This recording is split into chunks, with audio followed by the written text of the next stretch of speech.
بدلانتا إفكي بحلا دبتي مدو لوغا بيد بدبادو أدو هانتيي إنا بيكسن ويدو وبران عافما اللهين أباين ددو كبغو كالكال برلو بحشو برسدو أي أباهان تهي دخاتير لبيسدو برتي إيني كاغتال أما بوغتا دو تهي بيان أولا سعنيسا بوهو للغاغا فري هدير بوغو بالأرق كولكي أي دباتليو كريد كي أباريهيو كالورو سو بحين كمبوني راس عصير كبيري صغير بميري كالكال كي لو قري كابي وقاضي كمانكم كسو نقدين كمباليو كونغو إيو كندا ماهي أغو كالايو إذي صوبري كالكال بوهو لئيو كويا الحرونتي قبل كعين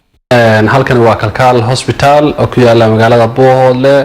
kasoo horjeedka cusbitaalka hore ee magaalada Bohole ama cusbitaalku wuxuu bixiyaa adeegyo kala duwan oo ay kamid yihiin adeega qalliinka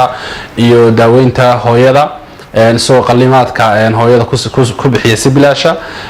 cusbitaalku wuxuu kala bixiyaa adeega shaybaarka oo ah xarunta kaliya magaalada Bohole ee laga helayo adeegyada casriga ah gaar ahaan dhiigshubista meesha kaliya ugu badan wuxuu cusbitaalku la macaamilaa dhaawacyada degdega ah iyo emergencies-ka cusbitaalku wuxuu kala sameeyaa adeega dhalmada oo uu sameeyo hooyooyinka uurka leh cusbitaalku wuxuu qabtaa qaybta raajada iyo computer ultrasonka waa isagana idinku diyaara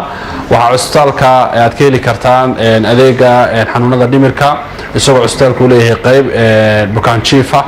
oo bukaanada halkan la soo maray laguna baaro qaybta bukaan jiifka ee qaybta dhimirka la geeyo marka insha Allah cusbitaalka waxaan rajaynayaa in isaga lagu sameeyo ballaarin fadlan booqo ama kala xiriir ciwaanada iyo nambarada kaaga muuqda shaashada